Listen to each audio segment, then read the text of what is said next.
घने वर्षावनों से लेकर सूखे रेगिस्तानों तक पानी हमारे ग्रह की जीवन रेखा है।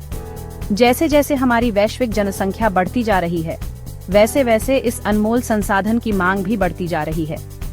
अब पहले से कहीं ज्यादा जरूरी है कि हम पानी का प्रबंधन और संरक्षण करने के लिए स्मार्ट और टिकाऊ तरीके खोजें, ताकि आने वाली पीढ़ियों के लिए इसकी उपलब्धता सुनिश्चित हो सके। तो मेरे साथ जुड़ें, क्योंकि हम कुछ सबसे प्रभावी जल संचयन तकनीकों का पता लगाते हैं, सरल लेकिन कमाल के तरीके जो हमें सभी के लिए एक हरियाली और अधिक टिकाऊ भविष्य बनाने में मदद कर सकते हैं।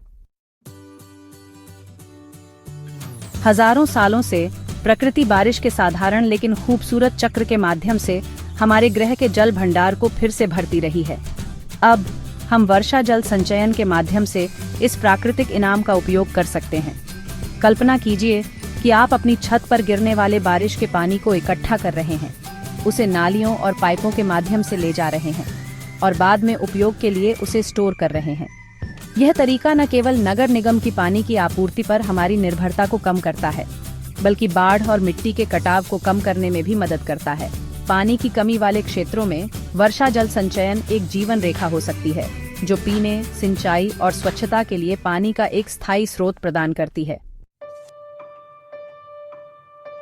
एक औसत छत हर साल हजारों गैलन बारिश का पानी इकट्ठा करने वाले जलग्रहण क्षेत्र के रूप में काम करती है। गटर और डाउनस्पाउट लगाकर हम इस बहाव को रोक सकते हैं, इसे नींव से दूर और स्टोरेज टैंकों की ओर मोड़ सकते हैं। यह साधारण सा काम हमारे घरों को छोटे छोटे पानी के भंडारों में बदल देता है, जो बागवानी, कपड़े धोने और यहाँ तक कि शौचालयों को फ्लश करने जैसे गैर पीने योग्य उपयोगों के लिए आसानी से उपलब्ध पानी की आपूर्ति प्रदान करता है। छत से जल संचयन न केवल हमारे पानी के बिलों को कम करता है, बल्कि यह नगर निगम की पानी प्रणालियों पर दबाव को भी कम करता है, जिससे वे बढ़ते समुदायों की जरूरतों को बेहतर ढंग से पूरा कर पाते हैं। कई जगहों पर छोटे, अक्सर मामूली दिखने वाले ढांचे जल संरक्षण में महत्वपूर्ण भूमिका निभाते हैं। चेक डैम, नालों और खड्डों के पार बने ये बांध बाधाओं का काम करते हैं, पानी के बहाव को धीमा करते हैं और मिट्टी के कटाव को रोकते हैं। यह नियंत्रित प्रवाह पानी को जमीन में रिसने देता है, जल भृतों को फिर से भरता है और भूजल स्तर को बढ़ाता है।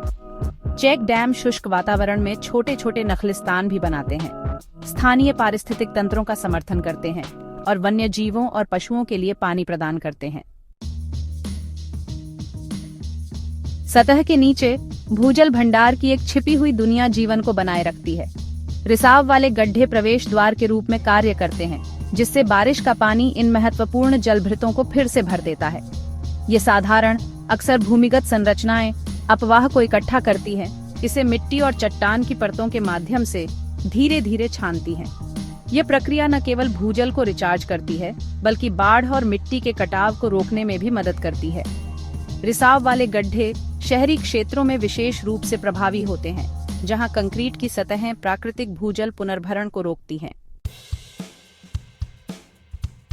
एक सीधी पाइपलाइन की कल्पना करो, जो अतिरिक्त सतही पानी को वापस धरती में ले जा रही है, हमारे ग्रह के भूमिगत जलाशयों को फिर से भर रही है। यही रिचार्ज कुओं की शक्ति है। रणनीतिक रूप से रखे गए ये कुएं बारिश के पानी, तूफानी पानी और यहाँ तक कि उपचारित अपशिष्ट जल को गहरे भूमिगत जलभृतों तक पहुँचाने के लिए एक नाली प्रदान करते हैं। रिचार्ज कुएं भूजल स्तर को बनाए रखने में मदद करते हैं, भूमि के धंसने को रोकते हैं और आने वाली पीढ़ियों के लिए पानी की स्थायी आपूर्ति सुनिश्चित करते हैं। जैसा कि हमने देखा, पानी सुरक्षित भविष्य की ओर यात्रा हम में से प्रत्येक के साथ शुरू होती है। इन जल संचयन तकनीकों को अपनाकर हम इस अनमोल संसाधन के संरक्षण में सक्रिय भागीदार बन सकते हैं। चाहे वह हमारी छतों से बारिश का पानी इकट्ठा करना हो या चेक डैम और रिचार्ज कुओं के निर्माण का समर्थन करना हो, हर कार्य चाहे कितना भी छोटा क्यों ना हो, फर्क डालता है। याद रखें, हर बूंद मायने रखती है। आइए हम सब पानी के जिम्मेदार प्रबंधक बनने का संकल्प लें, आने वाली पीढ़ियों के लिए एक हरियाली और अधिक टिकाऊ कल सुनिश्चित करें।